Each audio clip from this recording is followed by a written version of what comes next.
नमस्कार मित्रों। आज मैं प्रेमचंद जी की अमर कहानियों में से एक कहानी दूसरी शादी सुनाने जा रही हूँ। यदि आप इस चैनल पर नए हैं तो प्लीज़ सब्सक्राइब कर दीजिए। चलिए सुनते हैं दूसरी शादी। जब मैं अपने 4 साल के लड़के राम स्वरूप को गौर से देखता हूँ तो ऐसा मालूम होता है कि उसमें वह भोलापन और आकर्षण नहीं रहा जो कि 2 साल पहले था। वह मुझे अपने सुर्ख और संजीदा आँखों से घूरता हुआ नज़र आता है। उसकी इस हालत को देखकर मेरा कलेजा काँप उठता है और मुझे वह वादा याद आता है जो मैंने 2 साल हुए उसकी माँ के साथ, जबकि वह मृत्यु शैया पर थी, किया था। आदमी इतना स्वार्थी और अपनी इंद्रियों का इतना गुलाम है कि अपना फ़र्ज किसी किसी वक्त ही महसूस करता है। उस दिन जबकि डॉक्टर नाउम्मीद हो चुके थे, उसने रोते हुए मुझसे पूछा था, क्या तुम दूसरी शादी कर लोगे? ज़रूर कर लेना। फिर चौंक कर कहा, मेरे राम का क्या बनेगा? उसका ख्याल रखना अगर हो सके। मैंने कहा, हाँ हाँ, मैं वादा करता हूँ कि मैं कभी दूसरी शादी ना करूँगा। और राम स्वरूप, तुम उसकी फिक्र ना करो। क्या तुम अच्छी ना होगी? उसने मेरी तरफ हाथ फेंक दिया, जैसे कहा, लो अलविदा। 2 मिनट बाद दुनिया मेरी आंखों में अंधेरी हो गई। राम स्वरूप बेमाँ का हो गया। 2-3 दिन उसको कलेजे से चिमटाए रखा। आखिर छुट्टी पूरी होने पर उसको पिताजी के सुपुर्द करके मैं फिर अपनी ड्यूटी पर चला गया। 2-3 महीने दिल बहुत उदास रहा नौकरी की, क्योंकि इसके सिवाय चारा न था। दिल में कई मंसूबे बांधता रहा। 2-3 साल नौकरी करके रुपया लेकर दुनिया की सैर करने को निकल जाऊंगा। यह करूंगा, वह करूंगा। अब कहीं दिल नहीं लगता। घर से खत बराबर आ रहे थे कि फलां जगह से निमंत्रण आ रहे हैं। आदमी बहुत अच्छे हैं। लड़की अकल की तेज और खूबसूरत है। फिर ऐसी जगह नहीं मिलेगी। आखिर करना है ही, कर लो। हर बात में मेरी राय पूछी जाती थी, लेकिन मैं बराबर इनकार किए जाता था।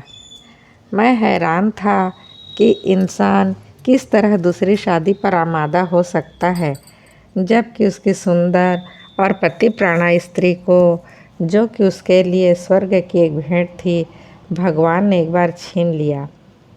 वक्त बीतता गया। फिर यार दोस्तों के तकाजे शुरू हो गए। कहने लगे, जाने भी दो, औरत पैर की जूती है। जब एक फट गई दूसरी बदल ली।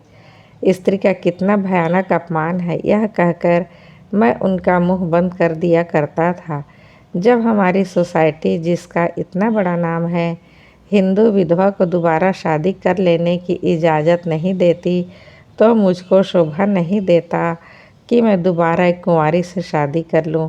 जब तक यह कलंक हमारी कौम से दूर नहीं हो जाता, मैं हरगिज कुंवारी तो दूर की बात है, किसी लड़की से भी विवाह नहीं करूंगा। ख्याल आया, चलो नौकरी छोड़कर इसी बात का प्रचार करें।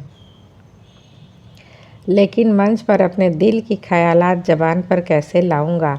भावनाओं को व्यावहारिक रूप देने में, चरित्र मजबूत बनाने में, जो कहना उसे कर कर दिखाने में हम में कितनी कमी है, यह मुझे उस वक्त मालूम हुआ जबकि 6 माह बाद मैंने एक कुंवारी लड़की से शादी कर ली।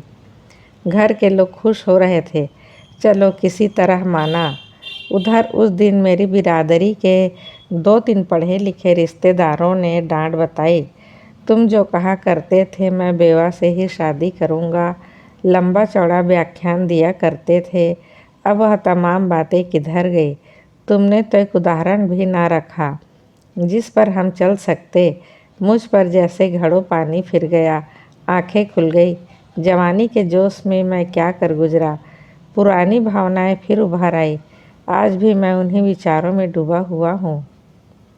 सोचा था नौकर लड़के को नहीं संभाल सकता, औरतें ही इस काम के लिए ठीक है।